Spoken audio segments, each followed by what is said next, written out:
First off, Anthony Rumble Johnson, now a member of the Bellator family.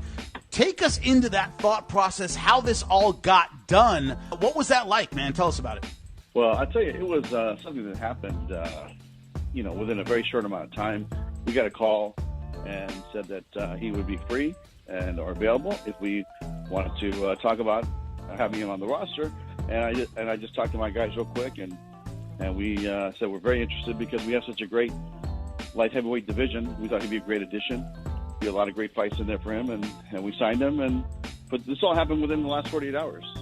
That's what a lot of people want to know about. When I talk about these signings, when I talk about someone going over or not going over to Bellator, they want to know, what is the criteria immediately? You, who is in charge of signing these people, what do you think about? You talk about the division he's going into. You talk about his popularity, style. What are the things you think about when you talk about signing a free agent? I'll tell you, is there a lot of upside for him? Is there a lot of great fights for him here? What is his fighting style? Is he explosive, and is he entertaining? Is he a lay and pray guy, or is he, what are we getting? What are we paying for? And he just checked all the boxes. And I tell you, we're excited. My staff's excited. The network's excited. There'll be a lot of great fights for him here at Bellator.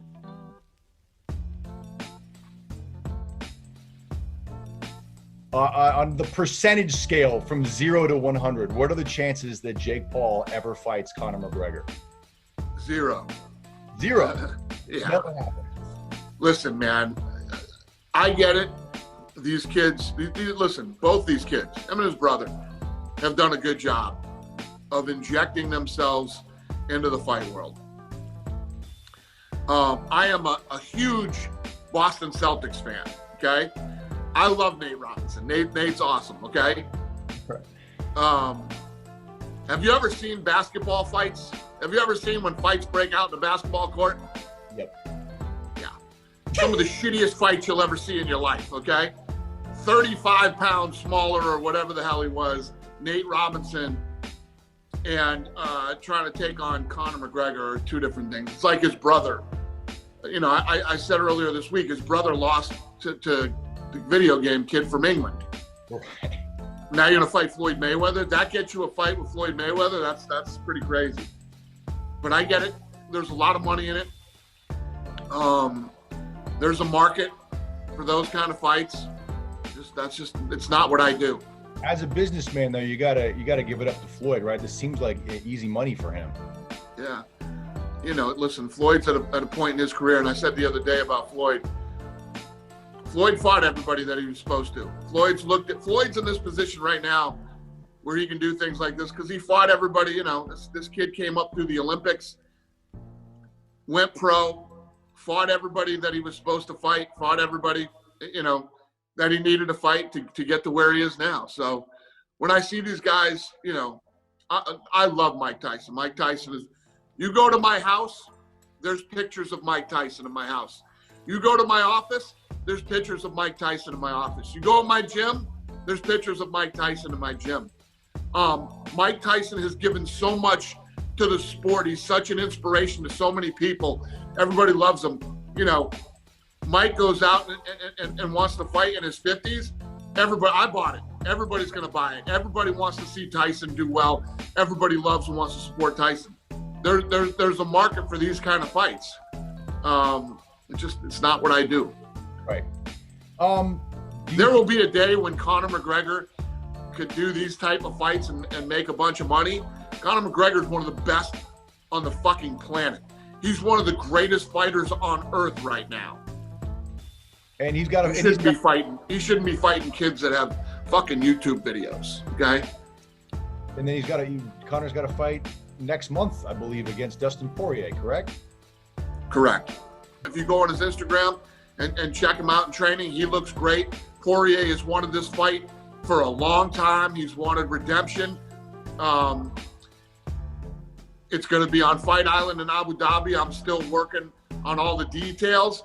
I would love to open this thing up for fans. We're going to do a Saturday, Wednesday, Saturday, hopefully. And I would love to do like a whole international fight week down there with pool parties. And I might bring the Nelk boys out there with me. I don't know, but I would love to make this thing fun. So these are a lot of the details that we're working on right now.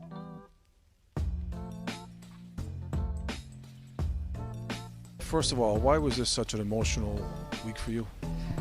Because I tore my ACL and meniscus a year ago today, to the day. And I put it in my mind that I needed something to work towards. So I said, okay, I'm fighting by the end of 2020. And everyone was like, well, you don't have to. I said, yeah, I do. So I stuck my mind to it and I did it. What does this victory mean to you and your family? Well, 2020 hasn't been really good with anybody, it's been a tough time. So obviously, me and my family have been fortunate that I've been blessed to make some good money and be a professional athlete, but I also didn't get paid the whole year. Things got a little stressful, and I was quarantined with my kids, trying to keep them safe, trying to make sure that I could compete. We were basically quarantined the whole time. I had to limit my training partners. I probably did 15 tests on my own, which is expensive. So yeah, it was just a crazy journey. At any point this year, Cub, did you think that you may have made your final walk to the octagon? Yeah, plenty of times. I'm not a young kid. I've been doing this 17 years, but deep down I just know that I could be better, and that frustrates me. That I always said I didn't want to walk away and be think that I could have done better at some point. I need to know that I did my best. So as long as I'm feeling like I'm still making strides in my career, then I'll keep doing this and keep enjoying it. And I think it's I'm my kid's hero, so I gotta keep the level high. You've done this for 17 years, like you said. You've had decorated career, many signature wins. Where does tonight's win rank? It's up there. I kind of have like a top 5 or so, and it's up there. But I never have just one, other than the Doo Ho Choi fight, just because it got fight of the year, and then I found out I was gonna be a dad that same night.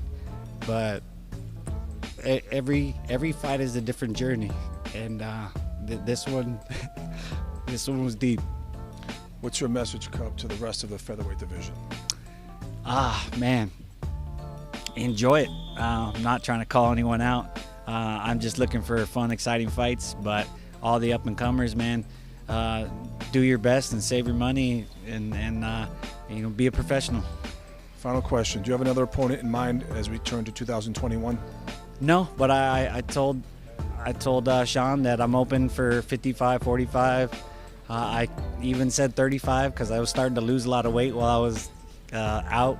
But that would be difficult. That would have to be something special. But more likely 45, 55. I just want to have fun. Well, it's a wonderful story, Cub. Congratulations, and we'll see you next year. Thank you. I appreciate it.